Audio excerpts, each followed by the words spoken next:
세상을 보는 여러 눈이 있는데 눈물이 고인 눈으로 세상을 보아야 할 때가 있습니다.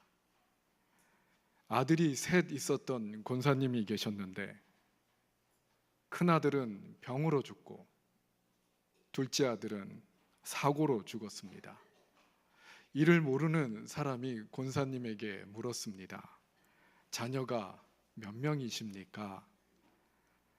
권사님은 답을 할 수가 없었다고 합니다. 모두 3명입니다 라고 말을 해야 할지 1명입니다 라고 말을 해야 할지 결정할 수 없었기 때문입니다. 아직도 가슴 가득 차오르는 눈물 때문에 꿀꺽 침을 삼키듯 눈물을 삼키는 수밖에 없었다고 합니다. 아들 둘을 잃고 난 뒤에는 웃음이 넘치는 자리를 피하게 되었고 흥이 많은 자리도 꺼리게 되었다고 합니다. 인생 앞에 갑자기 찾아오는 시련을, 인생 안으로 불쑥 들어오는 고난을 솜씨 좋게 다룰 수 있는 사람은 없습니다. 고난의 고자가 아플 고이고 쓸 고입니다. 고난의 난자는 어려울 난이고 괴로울 난입니다. 고난은 아프고 쓰며 어렵고 괴로운 것입니다. 간혹 믿음을 들먹이며 고난당한 이들을 축복받지 못한 사람, 믿음이 약한 사람이라 하며 멸시하는 이들이 있는데 아프고 괴로운 이들을 괴롭히는 것이 이들의 믿음이라면 그 믿음의 소유자들은 고난당한 예수 그리스도를 욕되게 하고 있고 고난 속에서 죽어야 했던 믿음의 선진들을 지금 조롱하고 있는 것입니다. 기껏해야 기복신앙을 조장하고 잡기 쫓느라 정신없는 무당 정도의 믿음이라면 저작거리에 널려 있으니 저작거리에서 자신의 믿음을 자랑하면 그만입니다. 십자가의 예수님은 고난당한 그리스도이셨습니다. 초대교회 성도들도 고난을 피할 수 없었고요. 하지만 맞아 죽고 찢겨 죽고 못 박혀 죽고 썰려 죽고 물려 죽고 굶어 죽고 목 잘려 죽은 이들의 고통을 우리도 느껴보자는 이야기를 하고 싶지는 않습니다. 그보다 왜 그들이 그토록 아프고 고통스러운 고난을 감당했는지를 생각해보고 싶습니다. 기독교의 정수는 하나님을 위해 고난받음에 있었던 것을 이야기하고 싶은 겁니다. 오늘 베드로 사도가 꺼낸 이야기도 그리스도인의 고난이기 때문이기도 합니다. 베드로 사도는 박해의 시대를 살았습니다. 박해의 시대에도 세상에서 승승장구하는 그리스도인이 있었습니다. 고위 관료도 있었고 종교 지도자도 있었고 명성 있는 학자도 있었습니다.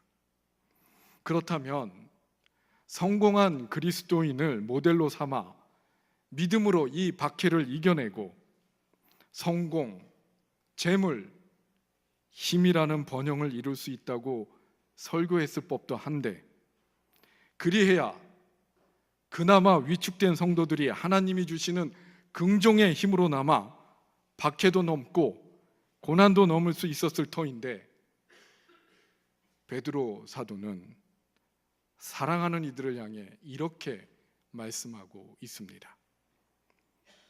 너희가 그리스도의 고난에 참여하는 것으로 즐거워하라. 이는 그의 영광을 나타내실 때에 너희로 즐거워하고 기뻐하게 하려 함이라. 너희가 그리스도의 이름으로 치욕을 당하면 복 있는 자로다. 영광의 영 곧 하나님의 영이 너희 위에 계심이라. 어찌 보면 참 무책임하게 들립니다. 베드로는 사도 아닙니까? 예수님의 수제자 아닙니까? 그렇다면 이 고난을 치워달라고, 이 고난에서 속히 벗어나게 해달라고, 고난이 아닌 복을 달라고, 우리가 잘 돼야 다른 이들도 예수님을 살아계신 하나님의 아들로 생각할 거 아니냐고, 우리가 이렇게 고난을 받고 초라해지고 불행해지면 누가 예수님을 믿겠냐고, 그렇게 된다면 하나님도 손해 아니시냐고 이리 기도했던 거 아니겠습니까? 베드로 사도는 배운 게 저거 이렇게밖에 이야기하지 못했나 봅니다. 그럼 많이 배운 바울 사도는 어떻게 이야기했겠습니까? 디모데에게 보낸 편지의 일부분입니다. 너는 내가 우리 주를 증언함과 또는 주를 위하여 갇힌 자 된 나를 부끄러워하지 말고 오직 하나님의 능력을 따라 복음과 함께 고난을 받으라. 또 다른 곳에서는 이리 말씀합니다. 너는 모든 일에 신중하여 고난을 받으며 전도자의 일을 하며 내 직무를 다하라. 골로새 교회에 보내는 편지에서는 이렇게 고백을 합니다. 이제 나는 여러분을 위하여 고난받는 것을 즐겁게 여기고 있으며 그의 몸, 곧 교회를 위하여 내 육신으로 그리스도의 남은 고난을 채워가고 있습니다. 바울 사도도 베드로 사도와 고난에 대한 견해가 다르지 않습니다. 배우고 못 배우고의 차이가 아니라 처음부터 교회는, 그리스도인은 예수 믿음 때문에 고난에 직면했고 고난을 견디어야 했으며 예수 믿음으로 고난받는 것을 기뻐하고 영광으로 여겼습니다. 성공한 그리스도인을 모델로 삼아 믿음으로 이 고난을 이겨내고 성공, 재물, 힘이라는 번영을 이룰 수 있다고 설교하지도 않았고 하나님이 주시는 긍정의 힘으로 박해도 넘고 고난도 넘을 수 있다고 설교하지도 않았으며 오히려 예수 그리스도 때문에 고난받는 것을 즐거워하고 기뻐하고 그 고난에 참여할 것을 권면하고 각오하였습니다. 본문 16절 말씀은 또한 이리 증거합니다. 만일 그리스도인으로 고난을 받으면 부끄러워하지 말고 도리어 그 이름으로 하나님께 영광을 돌리라. 본디 그리스도인이라는 이름은 교회가 스스로 지은 이름이 아니라 예수를 그리스도를 믿는 이들을 조롱하기 위하여 교회 밖의 사람들이 붙여준 이름입니다. 즉 그리스도인이라는 이름은 시작부터가 조롱과 멸시를 담은 이름이었다는 겁니다. 예수 믿음 때문에 우리 선진들은 조롱과 멸시의 이름을 얻었지만 오히려 그 이름 받음을 영광스럽게 여겼고 고난과 박해 속에서도 그들의 믿음과 삶으로 그리스도인이라는 이름을 아름다운 이름으로 바꾸었습니다. 트로트는 꺾어야 제맛입니다. 곱게 불러서는 트로트의 독특한 가락이 살지 않기 때문입니다. 고난은 겪어야 고난입니다. 겪어보지 않은 고난은 다 위선이고 허풍일 뿐입니다.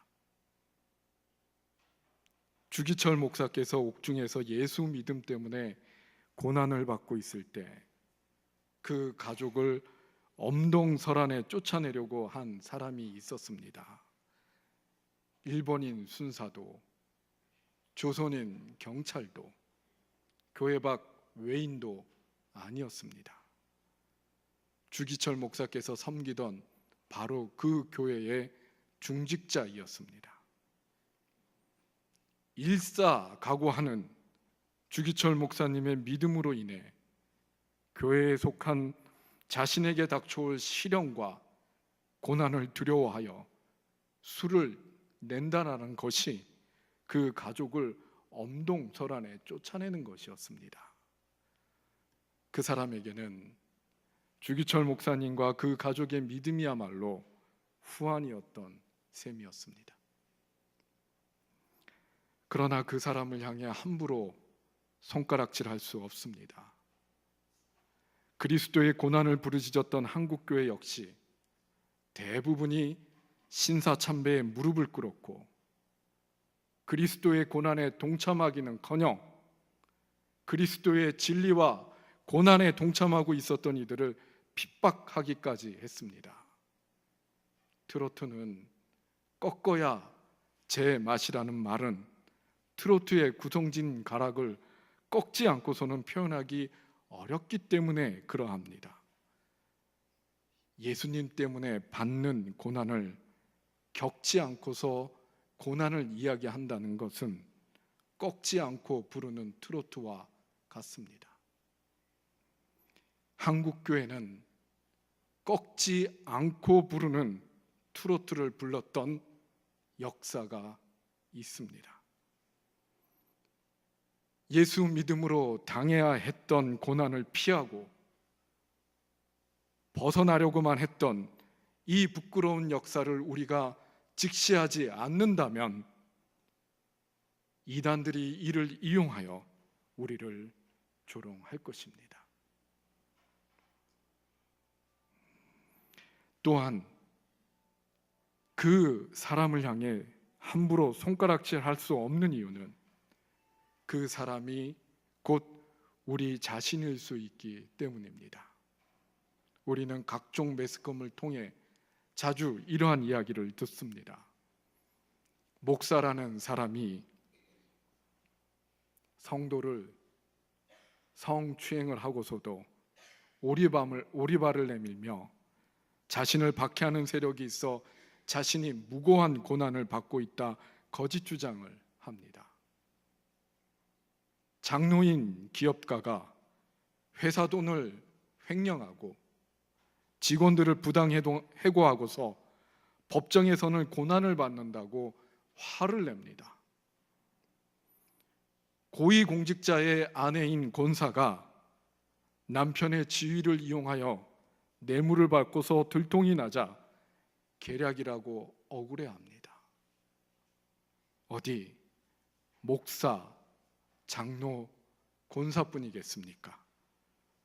탐욕과 고집과 허세로 일관하다가 자기 꾀에 자기가 넘어가 놓고는 이를 고난이라 하며 하나님께 벗어나게 해달라는 기도를 하지는 않았습니까? 15절 말씀을 함께 읽어보겠습니다.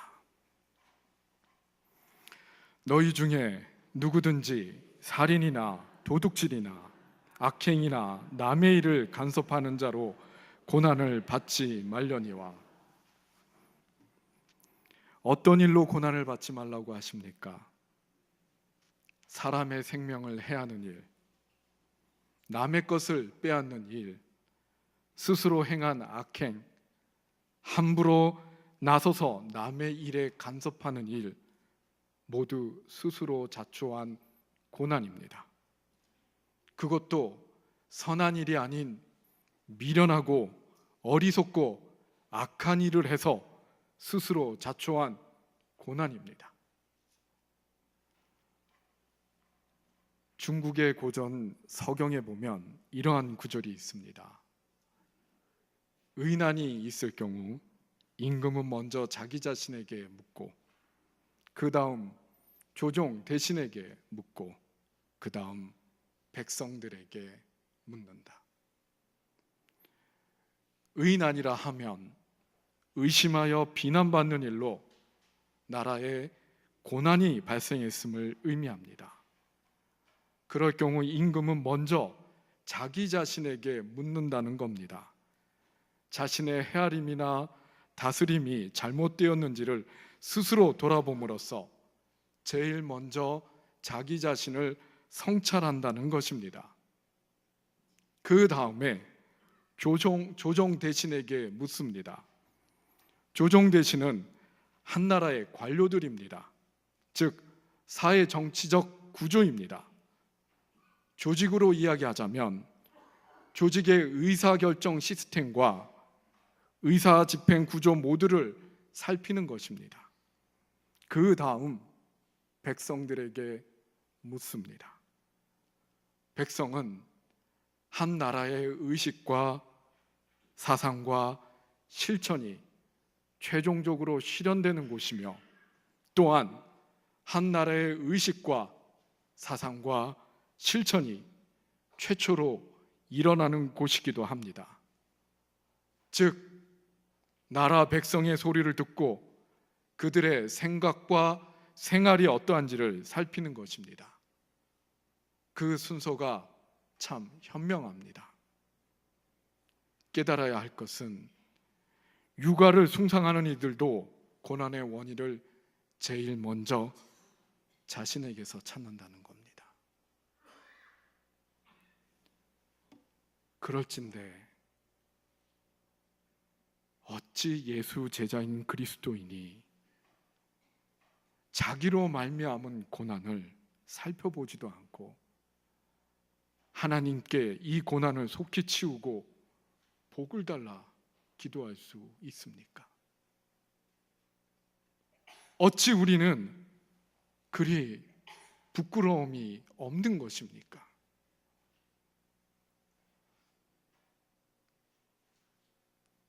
초대교회가 로마의 박해 때문에 전도가 어려운 상황에도 로마 전역으로 뻗어나갈 수 있었던 것은 로마 군인에게 쫓기는 사람을 숨겨주고 재산을 털어 필요한 사람에게 나눠주는 등 더불어 살면서 보여준 삶의 모습 때문이었다고 합니다. 우리 그리스도인 선진들은 예수 때문에 고난을 받았을 뿐만 아니라 제국의 통치 아래에서 억울하게 고난을 받는 자들의 고난까지 함께 짊어졌습니다. 고난에 대한 자발적 참여, 고난에 대한 자발적 참여, 이로 인해 복음은 그 힘과 생명력을 잃지 않고 2000년의 세월을 지나 이 땅 한반도까지 이르렀던 겁니다. 마포구 합정동에 위치한 양화진 외국인 선교사 묘원에 가면 자양교회를 세웠던 앤더슨 선교사의 부인 릴리안 앤더스 선교사의 묘를 볼 수 있습니다. 눈에 띄지 않는 곳에 소박한 모습으로 묘가 놓여 있습니다. 앤더슨 선교사가 1922년 안동에서 서울로 그 사역지를 옮겼고 자양교회 기도처가 1924년에 자마장에 세워졌다고 하니 릴리안도 남편과 함께 그 기도처에서 함께 예배를 드렸을 것입니다. 릴리안 선교사의 성품이 참 온화했던 것 같습니다. 안동에 있을 때 마을 사람들이 별칭을 붙여주었는데 그 별칭이 결코 화내지 않는 부인이었다고 합니다. 결혼한 지 2년 만에 첫 딸 도로시를 얻었습니다. 외지에서 얼마나 기쁘고 감동스러웠겠습니까? 그러나 그 보석 같은 딸을 7개월 만에 잃는 아픔을 당합니다. 앤더슨 선교사 부부가 감당했어야 할 가슴 저린 고난이었습니다. 그 딸의 무덤이 안동에 있는 경안고등학교 교정에 아직도 남아 있습니다. 모든 하나님의 사역이 그러하지만 자양교회 역시 고난을 통과해야만 했던 이들의 수고 속에서 피어난 꽃이었던 것입니다. 릴리안 선교사는 1934년 11월에 하나님의 부르심을 받아 먼저 갔던 딸을 만났습니다. 그녀 나이 겨우 43살이었고 한국에 온 지 18년이 되던 해였습니다. 본인도 걷지 않는 고난의 길을 누군가에게 강요하고 요청하는 인생의 말에까지 귀를 기울일 필요는 없습니다. 또한 스스로 자초한 고난을 마치 신앙의 길에서 만난 고난인 척해서도 안 될 것입니다. 그런 의미에서 우리는 우리의 고난이 어디로부터 연유했는지를 먼저 살피고 돌아볼 수 있어야 합니다. 그러나 자식을 잃은 권사님처럼 우리 형제와 자매가 당한 고난 앞에서 교회는, 그리스도인 우리는 이들의 고난을 우리의 것으로 받아들일 수 있어야 합니다. 이것이야말로 우리가 그리스도의 고난에 동참하는 길이기 때문입니다. 또한 우리가 가야 하는 길이 그리스도를 위한 고난의 길이라면 기꺼이 그 길을 택해야 할 것입니다. 그리스도를 위한 고난이야말로 우리 그리스도인이 받는 가장 큰 복, 지극한 복이기 때문입니다. 너희가 그리스도의 이름으로 치욕을 당하면 복 있는 자로다. 영광의 영, 곧 하나님의 영이 너희 위에 계심이라. 고난을 영광의 문으로 분명히 인식했던 그리스도인들, 그분들이 우리의 자랑이 되었습니다. 그분들이 우리의 자랑이 되었듯 우리 역시 그리스도와 믿음의 선조들의 자랑이 될 수 있어야 하겠습니다. 그리스도로 말미암는 성도의 고난은 하늘의 영광입니다. 기도하시겠습니다.